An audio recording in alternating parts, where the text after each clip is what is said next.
5 marks. What is meant by official reserve assets in the country? Now we said, no, remember in our last paper we talked about last question, reserve assets coming down. So what is meant by this official reserve assets?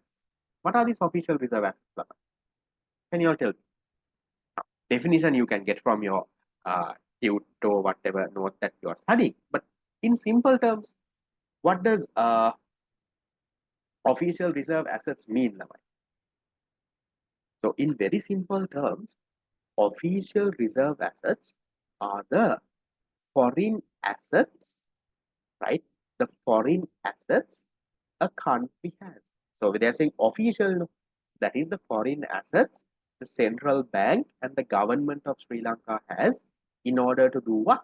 In order to meet any international foreign payment.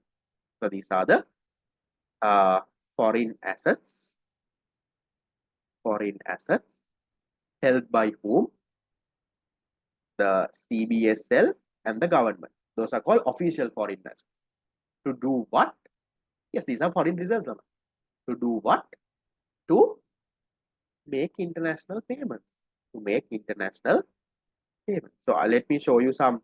They're asking for the components also. Let me show you the current numbers here. In the CBSL annual report, you can see this. Let me show you.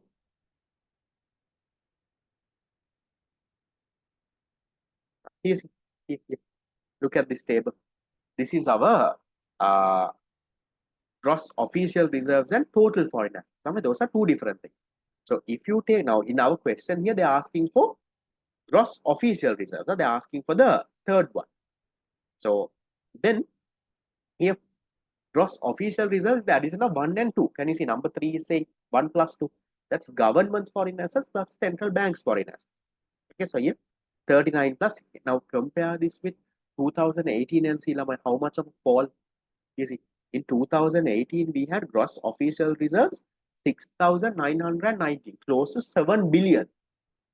Look at in 2022 end of the year. At the end of the year we had only 1,800, only close to 2 billion. So look at the fall. Something that was around in 2019, 7.6 billion.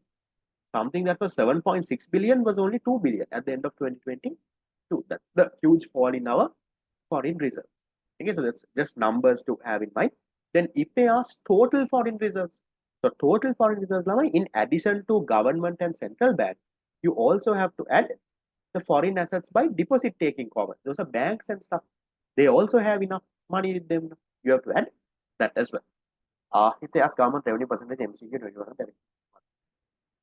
Usually for your A-level year, they refer 2 years before, but they will be specific.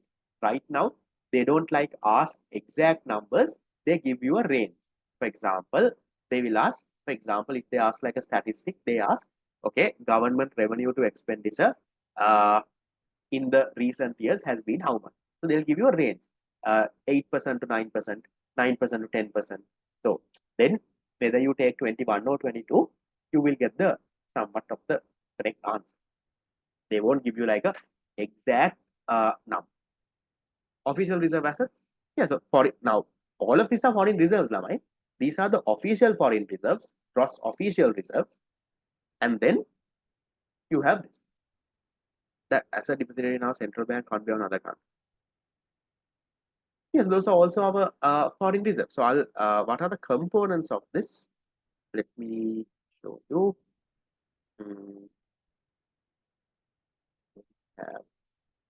This thing, it's there in the tute.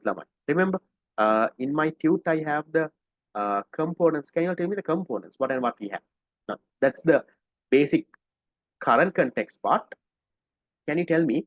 Now, you don't have to write a lot in this. They are saying what is meant by official reserve assets. So you give a small definition and then list the major component. List. Nothing to explain. So what are the major components? Tell me. What and what do we have as components here of this thing? One thing you can write is monetary gold. No, remember I told you the gold chunks that the central bank has components, monetary gold. Anything else? Do they only have gold? Special drawing rights. Yes. So you can have special drawing rights. Okay, you can have that. Anything else? No. Foreign currencies. So dollars and all of that. Foreign currencies held by the central bank. You can have that. Anything else? Foreign securities. If we have any foreign treasury bonds or something like that. Foreign securities. Okay. Anything else? Maybe around 4 or 5 components sign up now, but you don't have to list the components. They are going to give you, there are no 10, 15 components. Anything else? What can you say? Foreign bank deposits, okay. Any main ones? No, commercial banks don't take Lama. They're asking for official reserves. So official reserves will include only central bank and government. Any this ones? Any what? Things like even loans that we have taken. Reserve position of the IMF. Okay. Reserves position from IMF. Then any for even any foreign loans that we have taken is okay. So as long as you can give with the foreign banks fund, as long as you can give around 4 components, you will get your 4 marks. So it's not a difficult question. It's a normal theory question coming from your very basics. Right, that is done. Okay. Then question number 4. This is actually from unit number 9. I don't know if we discussed this in unit number 9. Did we? Did I do this in unit number 9?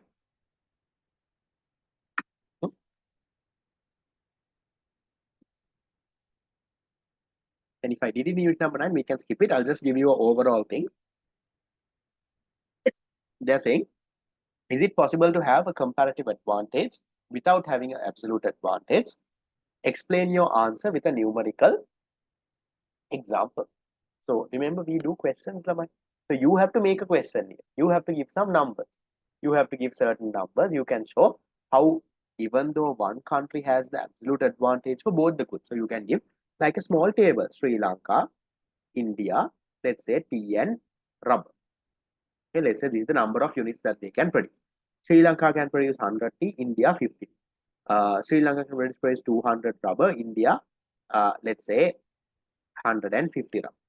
So if you look at this, you can explain, look here, Sri Lanka has the absolute advantage for both the goods. However, when you look at comparative advantage, you can calculate the opportunity cost and see, this country has it for this country has it for this. So therefore, this is how international trade should happen. So they are asking you for a numerical example. You have to, so that look here, it is possible, even though you don't have the absolute advantage, you can have the comparative advantage and you can engage in international trade. So we have done that kind of a question in our paper in 2000 in the unit 9 question. So I am just leaving it there. Right, that's 2020.